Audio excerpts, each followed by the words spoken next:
Good evening, everyone, or good morning, or good afternoon, I suppose, whenever you choose to view this video of our Research Project 1 session. Now, the information that I'm going to be sharing with you over the next several minutes is going to cover our research project. We're going to discuss what the research project is, the assignments, the different pieces that will be due over the course of the remaining 15 months that you're enrolled in the program, when those pieces, those different assignments are due. And we're also going to talk about overall how this is connected to the program. There are some courses that this is in direct relation and conjunction with that we will be discussing over the course of our next several minutes together. Now, for those of you that are watching this because you missed our Saturday session for whatever reason, what you will need to do is view this video. After you view this video, you will have to email me some ideas for your research project question. Once you've sent me that email, you and I will go back a couple of times as we discuss your research question. Then I will give you the okay to fill out your research project topic proposal form. I will review those steps with you at the end of the video. However, I just wanted to begin this piece by helping prepare you for the next steps once you conclude watching this video. I want to begin by talking and discussing a little bit about what this research is and why we do this research project. About 60% of our students in a study we did 5 years ago suggested that 60% of our students returned or enrolled in graduate school within 12 months of completing their bachelor's degree in this program. The further feedback we received, particularly from the NIAC college graduate programs, was although students graduating from our OM program made great students, they seem to be lacking and be a little behind in their understanding of academic research. So what we did 5 years ago was we completely redesigned this research project assignment to allow students to have a broader understanding, a more accurate understanding of the process of research. So that's really our first key or our learning objective here with this research project, is that we equip you as students to understand the process of academic research. Now, the process of research is the same whether you continue on to graduate school or go on for your doctoral dissertation or simply want to put a proposal together to change something in your workplace, to start a company. The process of a proposal is the same no matter how you look at it or what your purpose is. So by giving you these tools, equipping you with this knowledge, will enable you to be strong, not just academics, but also practitioners as well. So the second point of why are we doing this research project is that it will give you an opportunity to practice being those organizational doctors, those organizational individuals that can be able to gauge the health of an organization, be able to pinpoint where the unhealthy parts of an organization lie, and then being able to prescribe what is the appropriate method to help move that organization forward in order to bring about positive change. So really equipping you to be those positive change agents within the organizations that you come in contact with and that you have relationships with. So when it comes to the research project proposal or the research project that you'll be embarking upon in this program, what you're doing, as I stated earlier, is writing a research project proposal. And that proposal is going to be made up of 3 sections or chapters. It will be the introduction, which I'll talk about in detail here in a moment, a literature review, which I'll talk about in a few minutes, and then a methodology, which I'll talk about even further into the presentation. Now, it's important to note that you will not be actually conducting actual research. You will not be handing out surveys or doing interviews, anything like that. You will not be conducting any research. Instead, what you'll be doing is creating a research project proposal, which I like to explain to my students. It's sort of a recipe, if you will, for if you were to do an academic study, you would be explaining what the study is about, in your section 1, the introduction. You would justify that there is a need for your research and summarize what we already know about your topic in the section 2, which is your literature review. And then you would provide the great detail of the what, why, how, when, and who would participate in your study, if in fact you were to carry this out, in your chapter 3, which is the methodology. So what we have done with the research project is that we have connected each one of the sections that you'll be writing for your research project proposal to one of the courses that you'll be taking in the various terms as you're enrolled in the organizational management program. So we have here section 1, which is the introduction, and we have purposefully connected that with the Foundations of Critical and Systemic Thinking course. What you'll be doing is the final paper that you'll be writing in our Foundations of Critical and Systemic Thinking class will actually be your first draft or first time of writing a draft of this section 1, the introduction.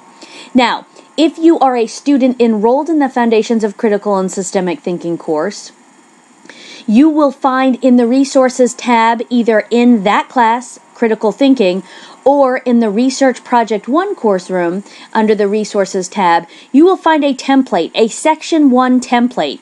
And it's an annotated template that will explain in great detail what each section of, or subsection, if you will, of that introduction chapter needs to look and feel like.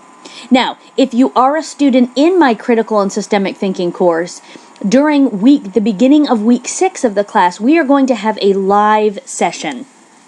And during that live session, we are going to talk in great detail about that final paper, what needs to be included in that paper, and what that needs to look and feel like to be an acceptable assignment. Now, if you are just taking this Research Project 1 course with me, you will find, again, that information under the Resources tab in the Research Project course room, and you can look at the Section 1 template. If you look through that template and you have any questions or concerns, you can feel free to send me an email, and we can set up a time to speak over the phone to help clarify any areas that aren't clear or you need further explanation. So, you will be writing your first draft of Section 1 during week 6 of your Foundations of Critical and Systemic Thinking course.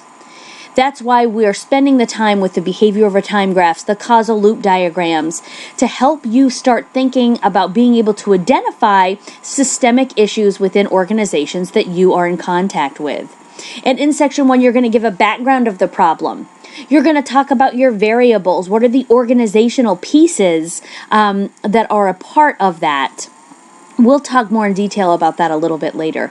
You're going to talk about the significance of the study. You're going to justify why do we need to study your topic? Why is it important? Why is it something that we need to spend some time looking at? And then that Section 1 will end with your research problem statement summary, which we will discuss later on in our time together in this presentation. So, I'm sorry, I'm just going to pop back here for a minute. So this Section 1 is affiliated with our Term 1 in the program. So the part of the research project that is due during Term 1 is the introduction. And although it's connected to our Foundations of Critical and Systemic Thinking class, which is our first class in the program, we will still be conceptualizing this and working on this throughout the first term of the program in conjunction with some other classes. So next is Section 2, which is your literature review. If you can see here, that's directly linked with our organizational behavior class.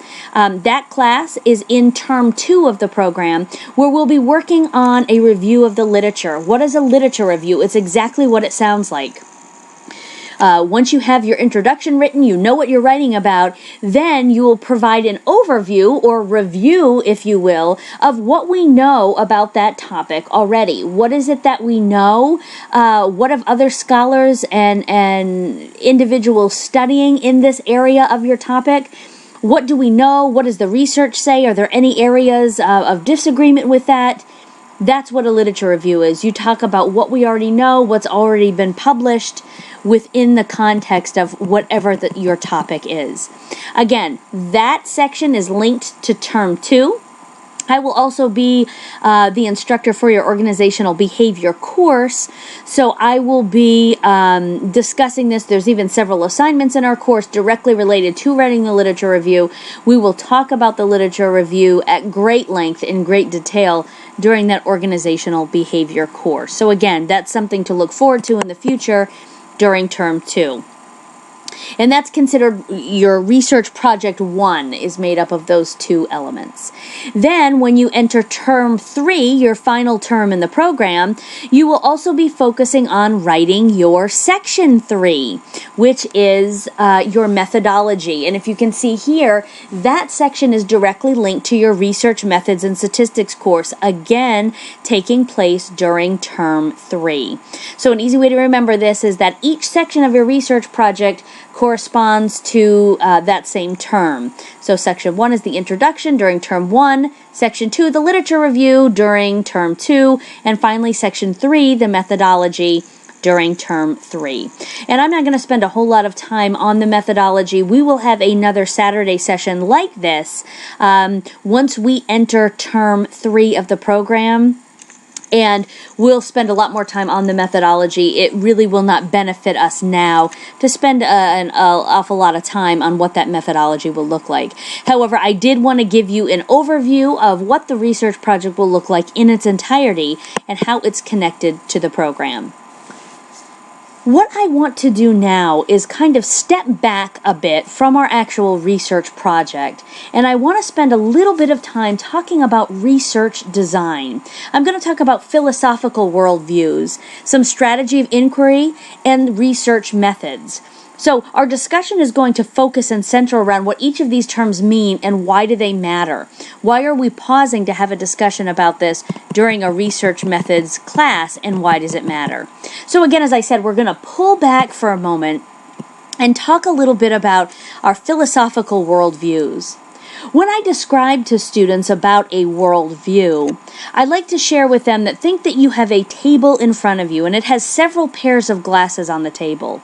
And each pair of glasses that you pick up and put on allow you to view the world in a different way.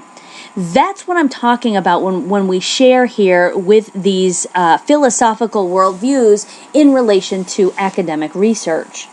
So I'm going to talk about these different worldviews. Again, there is no worldview that is better. There's no worldview that is less than.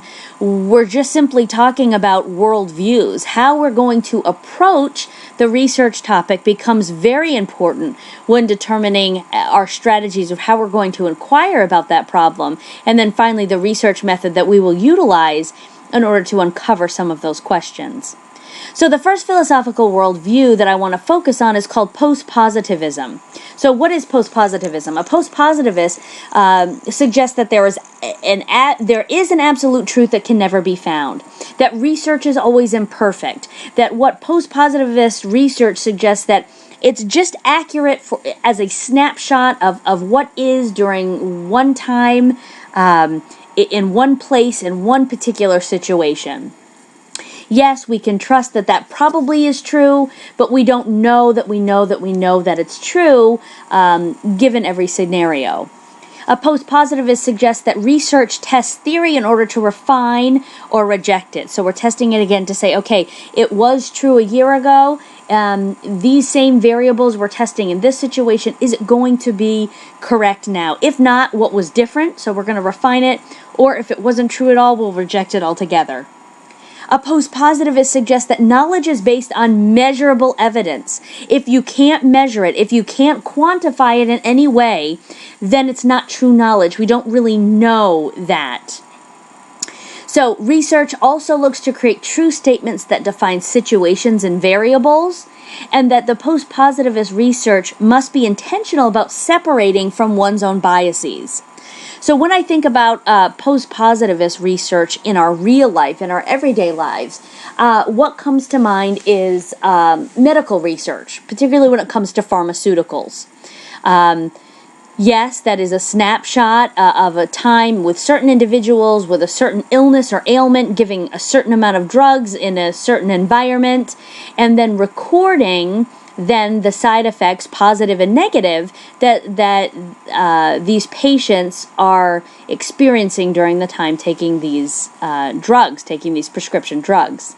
So, is it measurable? Yes, we're either going to say, 80 of the 100 individuals that took this pill felt this way positively and or negatively, 20% felt nothing, whatever. We can say with fairly certain reliability that that particular medication, that prescription, what have you, is successful because that knowledge is based on measurable evidence.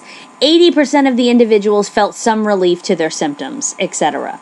So you are going to separate your own biases, what you think or feel or about those individuals in the study, about the illness, about whoever discovered the medication, whatever it may be. You are intentionally separating your one's own biases. There's really no way to mingle your own biases in.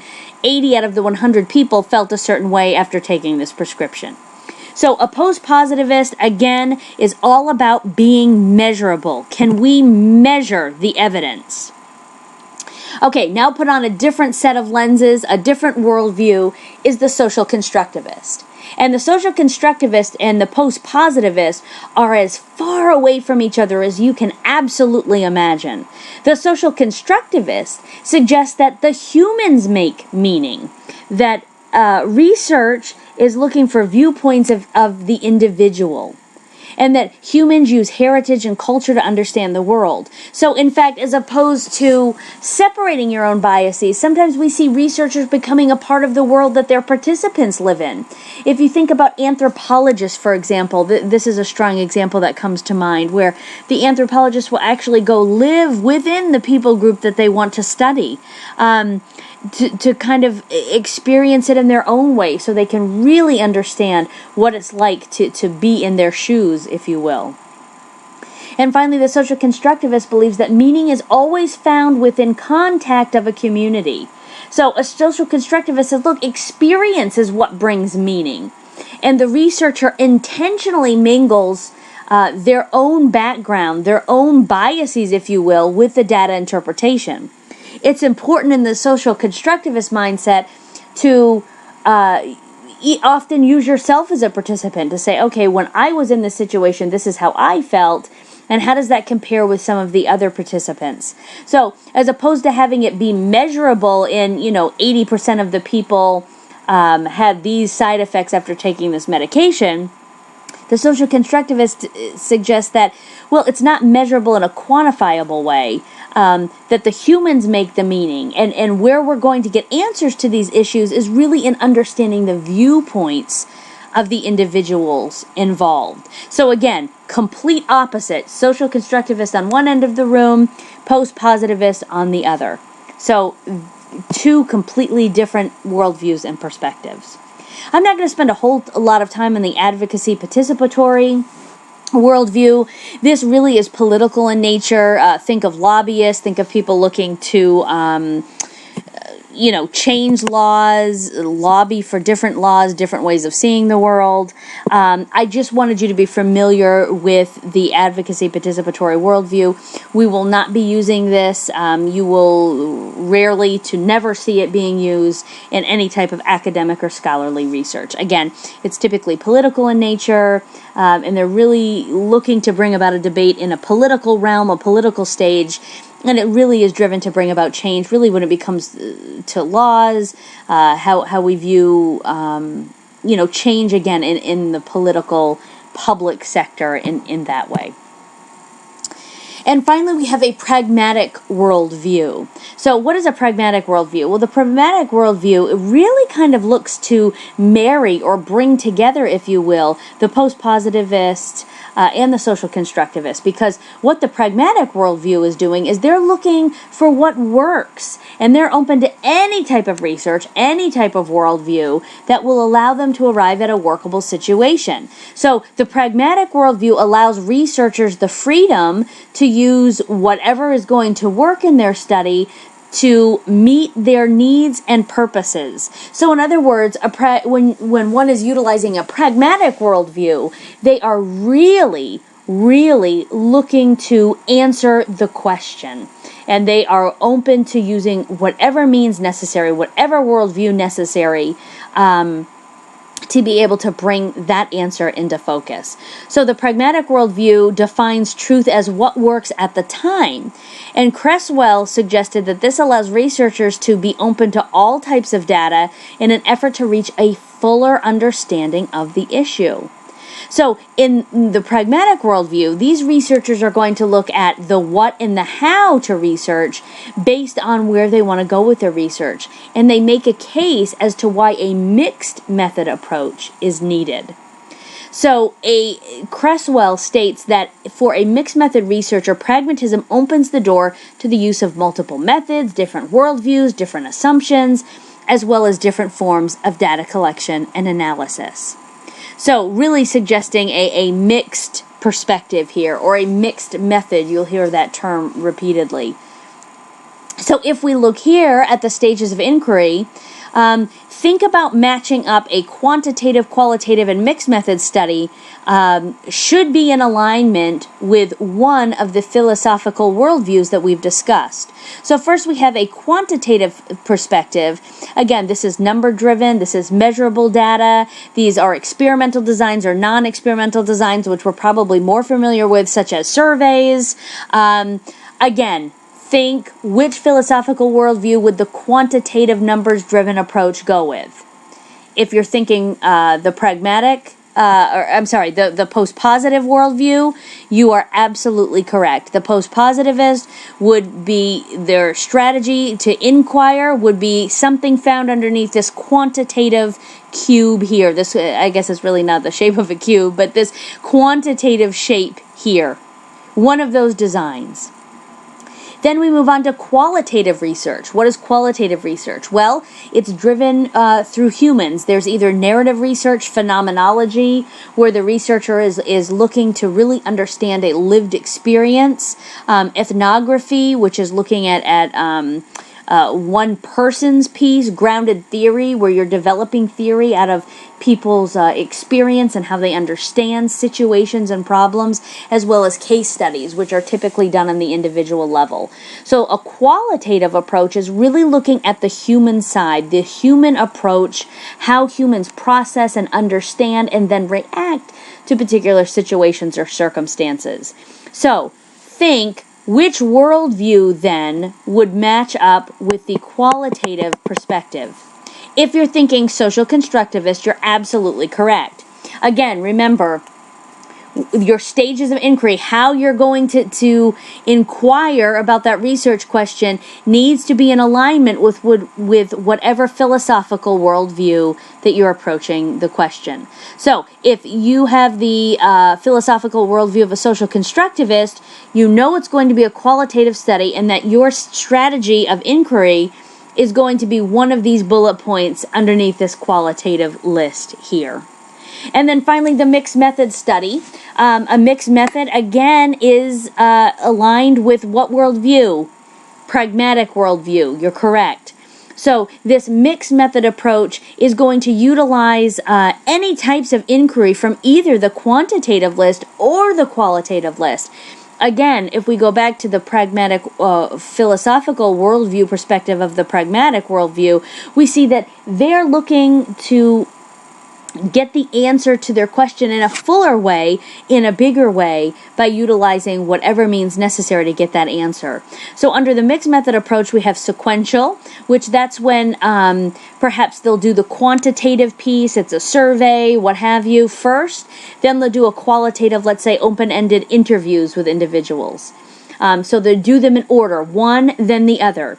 Or you could have a concurrent mixed method, meaning that both of the types of data would be collected at the same time, or transformative. So let's say you use qualitative open-ended interviews, and from that it would direct you to the type of survey you want to give the individuals. So again, if you're utilizing a pragmatic worldview, then you know that you would be selecting one of the strategies of inquiry from under the mixed method list. I hope this is making sense as we start to engage and understand the philosophical piece of research. And again, you will get into this in a much deeper and fuller way in your research methods and statistics class. but it will be helpful for you in thinking about your own research topic and your own research question if you start understanding what these terms mean, particularly the quantitative, qualitative, and mixed method approach. It's important for you to understand the differences of those. It's important for you to understand the philosophical worldviews that go into that as well. Now, it's important that the researcher understand the limitations and ranges of each of the types of research that I just pointed out. So you should have by now. If not, it's on your list. You'll also be using this textbook for your research methods and statistics class, the John Cresswell textbook.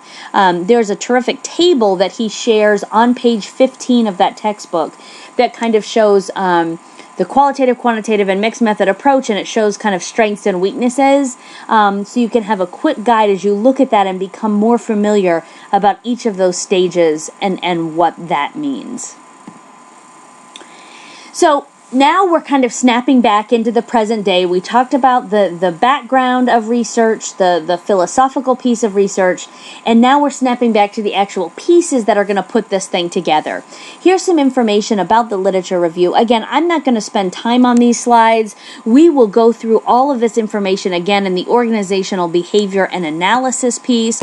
But in short, the literature review is a review of scholarly journals and research that has been published, that focuses on whatever your area of the study is. So again, we'll talk about this in a much bigger way at the end of term 1. Before you go into term 2, if you look at our schedule, our academic calendar for our cohort, you will notice that at the end of term 1, we have 2 weeks. One of those weeks is an advisement week, and another one of those weeks is called a research project week. What we will do on the research project week is have a live session together where we're going to start to talk about the literature review. We'll talk about the work that you've done on your section 1, and one of the first things that we're going to get started with just before you go into term 2 is a literature map. And again, I'm not going to spend time explaining that today, but that is kind of a visual outline, if you will, of your literature review and what that will look like. So again, we'll talk about that in a bigger, fuller way, really at the end of term 1, just before we move into term 2. And here's some more information about the literature review. Again, I'm not going to spend time on this slide. I did just want to post it here in case if some of you are viewing, if you are not currently in my critical and systemic thinking course, but you're taking this as a makeup, I want you to be able to get this information regarding the literature review as well. Okay, so now I want us to focus on the research question. That's what you need to be focused on today. That's our first step in having you begin to work on the research is, what is your research question? So the first step that you're going to want to take is that you have to identify a concept or concepts that you would like to study. And it has to be related to some area of organizational studies. So, for example, I'm just trying to think of some areas that students have brought up that really are unrelated.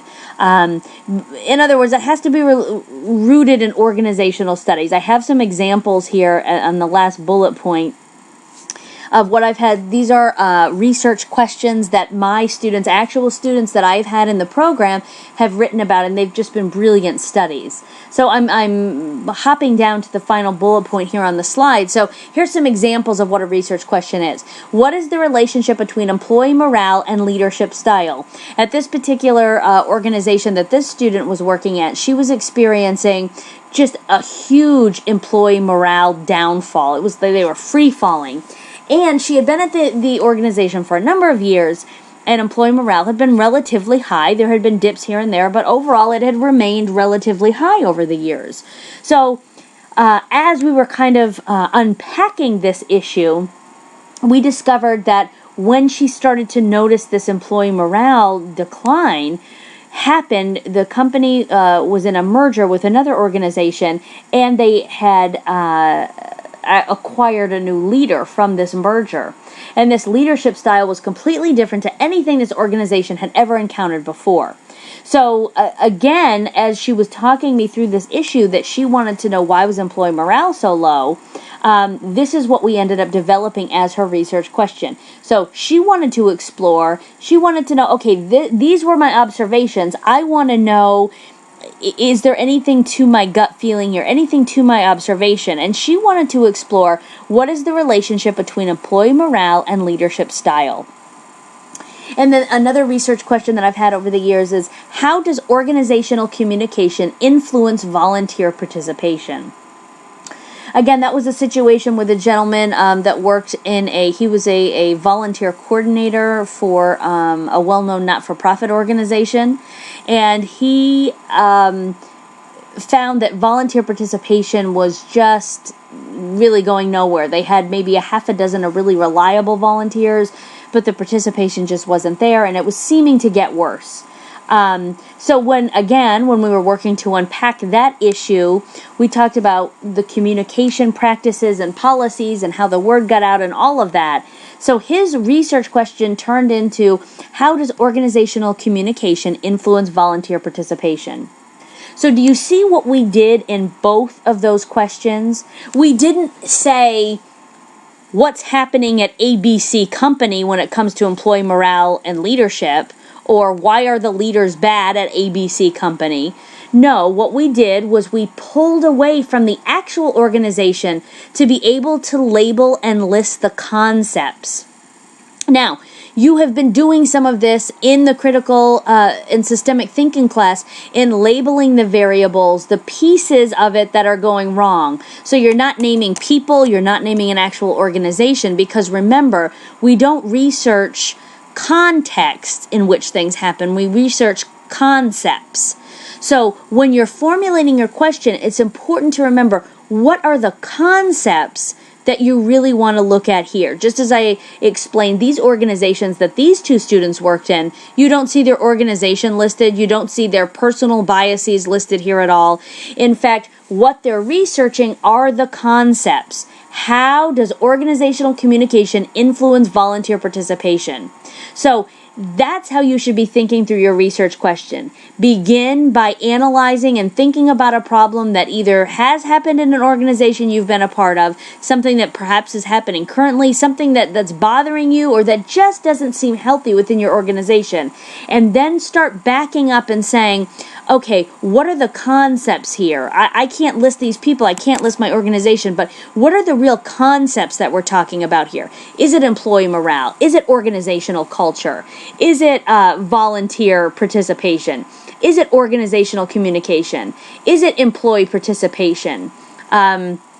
Is it leadership style? So that's an important first piece, that you really begin to think about those concepts and not context. That's where a lot of students kind of derail here, is when they start thinking and listing about their own situation, as opposed to backing up a bit and thinking about concepts. So when formulating your question, it's also important to be sure that your question is going to be something that offers positive change within the organization. You don't want to word it in a negative way. You want to make sure that it's positive. And make sure that this issue is something that you care about and that you're interested in, because you're going to be with this for the next 15 months. Now, I'm not saying you'll never get tired of it or fatigued with the topic, but it has to be something you're interested in, because that's what's going to get you through. So what I want you to do now is to take some time to draft some sample research questions that you would like to use for your own project. In doing this, you don't need to write these down, but it's important for you to consider what your worldview or strategies of inquiry may be, and make sure that there's an alignment with that. How are you addressing the problem? Once you take time to draft some sample research questions, what I would like you to do is to email them to me, please, through our classroom. Let me know this is what you're thinking, and it may be that we'll go back and forth a couple of times as we work on what I call wordsmithing. Now, on Saturday, I did that in real time with all of the students on the call, so we were able to talk about it in real time, but you and I will just have to do this via email, which is fine. Once I have told you okay, this is a good question, if you feel okay with it, move ahead. What you will then have to do is submit what is called a topic approval form. As you can see here, that is due on October 28th. So, obviously, I know those of you listening to this, you obviously missed the Saturday session, so I can give you a day or two extension on that, but you really should focus in on that due date for the topic approval form. Now, all of the work related to the research project you will have to upload in it's another classroom. It's listed on that same list where you find when you click on courses and you select Foundations of Critical and Systemic Thinking. You are going to look at that same list, but you are going to select a class called Research Project 1. You will click on Research Project 1. You can click on the Resources tab, and you will find the topic approval form there. It is a Word document. It will ask you what your topic is going to be, your research topic, your research question, and then it will ask you a couple of other short answer questions. You will fill that out and then upload it into the Dropbox with the same title in that Research Project 1 classroom, not in the Foundations of Critical and Systemic Thinking classroom. I'm just going to say that again because many students get confused here. Any of these deliverables that you see listed here will be uploaded in the classroom in the Dropbox titled Research Project 1. All of the Dropboxes have names associated with each one of these deliverables here in that classroom. So make sure that you go into that classroom for that information. So then you'll have a draft. You will see also I've uploaded under the Resources tab, there is a calendar that I have sent out that tells you which week of the program that these pieces are due for you. So a draft of Section 1, that's going to be due after, obviously, you turn it in for Foundations of Critical and Systemic Thinking. I will give you feedback. I will grade it for the Critical and Systemic Thinking course, and I will also, in my feedback to you, say, okay, and to prepare this for the research project, uploading this as your draft 1 of Section 1, this is what I want you to focus on for that. Then obviously the literature map that we were talking about is due week 25, which is at the end of term 1. Then you'll have the final draft of concept 1. You'll have your draft of concept 1 for your literature review, which is due week 35. That's in conjunction with our organizational behavior and analysis class in term 2. You will have a draft of Concept 2, again, which is still part of the literature review due on week 39, and then the draft of your final concept for your literature review is due week 42, and then your final sections of sections of 1 and 2, which is your introduction and your completed literature review, will be due a week 48, which is the end of term 2. And you can see here the percentages. That's how much each one of these assignments is worth going into your your research project 1 grade.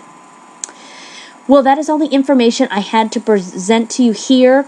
I know that it's difficult because we're not in real time and you can't ask me questions immediately, but I would encourage you, if you have any questions or comments or concerns about the research project, please be in contact with me. Call me, email me. We can set up a phone chat if that would be helpful. Remember, most important, I need to hear from you ASAP about your research question. We need to get that squared away. We need you to get that topic approval form into the appropriate Dropbox. All right, so begin working on your research question. As always, reach out to me with any questions or concerns.